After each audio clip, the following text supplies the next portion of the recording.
के नाम लिए कि मुझ पर दबाव बनाया गया, कॉल किया गया, क्या?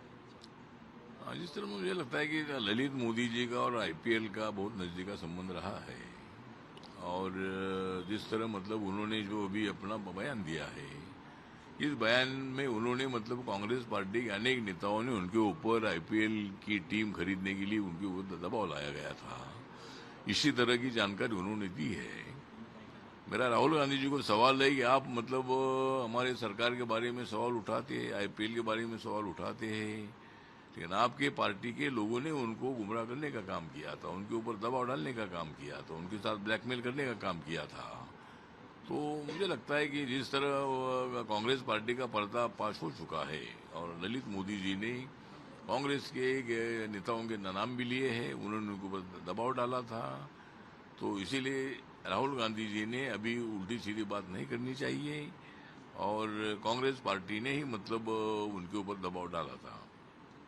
सर, इमरजेंसी की तरह कुछ लागू कर सकते हैं देश में, और जो सिस्टम था वो जो प्रधानमंत्री के कंट्रोल में था अब प्रधानमंत्री के कंट्रोल से बाहर है, इस तरह से सवाल उठाए राहुल गांधी ने। मुझे लगता है कि प्रधानमंत्री जी के कंट्रोल के बाहर कुछ भी नहीं है, उनके कंट्रोल में सब देश है। उनके कंट्रोल में देश की इकोनॉमी है, उनके कंट्रोल में सारे देश के मैक्सिमम लोग हैं। तो मुझे लगता है कि राहुल गांधी जी के बयान में बिल्कुल तथ्य नहीं है, निरर्थक बयान है कि देश उनके कंट्रोल में नहीं है, इसी तरह का बयान देना बिल्कुल ठीक नहीं है। और मुझे लगता है कि अपने देश की इकोनॉमी डेवलप करने के लिए जो पेट्रोल डीजल के भाव हुए, गैस के भाव हुए, वो थोड़े बढ़ाने का निर्णय सरकार को लेना पड़ा है।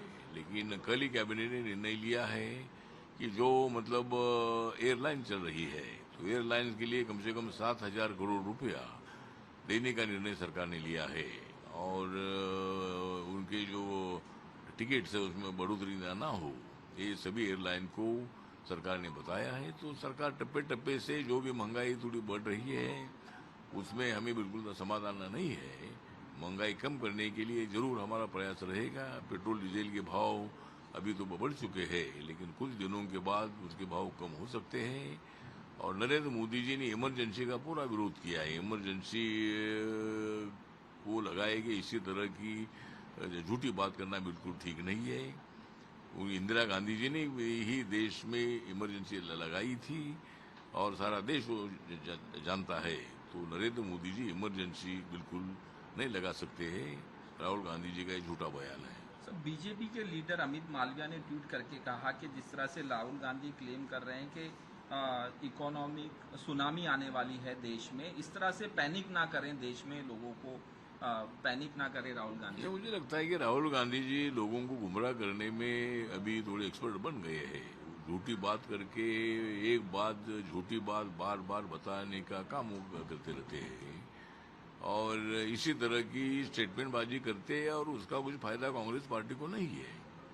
सभी लोग जानते हैं कि भाई राहुल गांधी जी के बयान में मतलब कोई दम नहीं है और उनको मालूम है कि नरेंद्र मोदी जी कोई कम नहीं है। तो इसीलिए मुझे लगता है कि राहुल गांधी जी के बयान पर जो बीजेपी के नेताओं ने जो बयान दिया वो सही बयान है।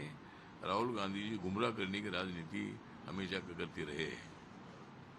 सर, प्रधानमंत्री नरेंद्र मोदी सब में पहले प्रधानमंत्री बनने जाएंगे थोड़ा शॉर्ट जिन्होंने लीजिए चलो।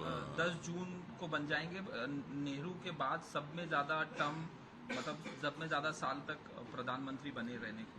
हाँ, मुझे लगता है कि नरेंद्र मोदी जी ने पंडित जवाहरलाल नेहरू जी का रिकॉर्ड तोड़ दिया है और नरेंद्र मोदी जी ने पंडित जवाहरलाल नेहरू जी का रिकॉर्ड नहीं तोड़ना चाहिए।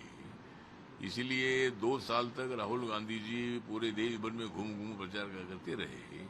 संविधान बदलेगा, इसी तरह की जो बयानबाजी उन्होंने की और समाज में फूट डालने का काम किया।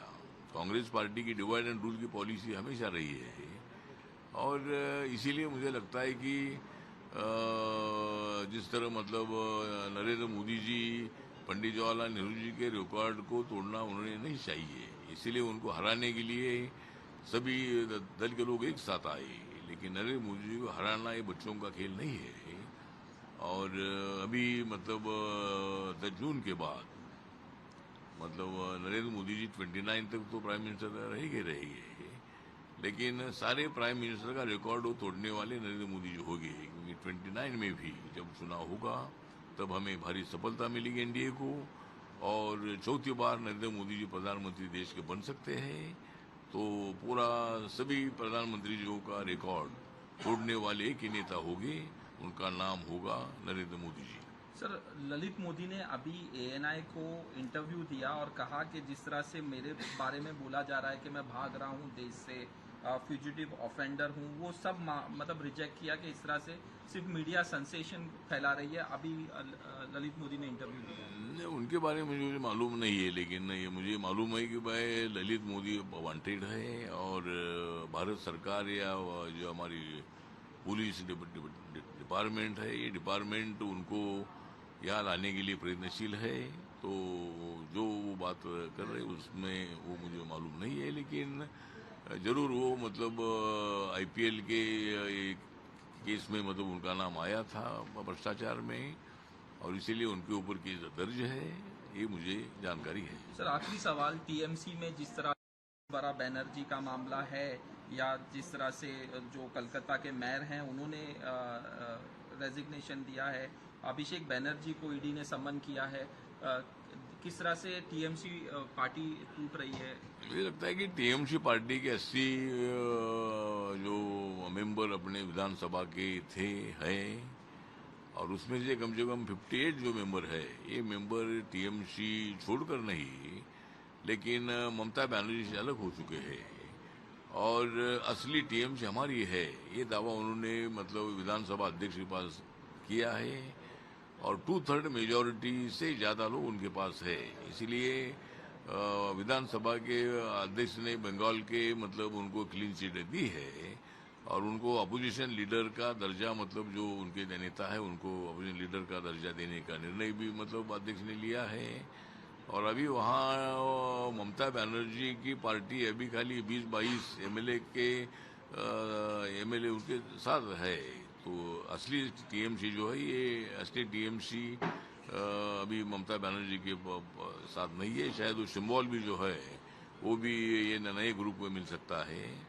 और जो अभिषेक बनर्जी है उनके ऊपर ईडी की इंक्वायरी भी चल रही है, और उन्होंने जो सत्ता में बहुत बड़ी दंगा मस्ती करने का काम किया था, उसकी पूरी जांच हो रही है, और मुझे लगता है कि उन्होंने जो भी मतलब गलत काम किए हैं उसको उनकी सजा मिलेगी, ऐसा मुझे लगता है।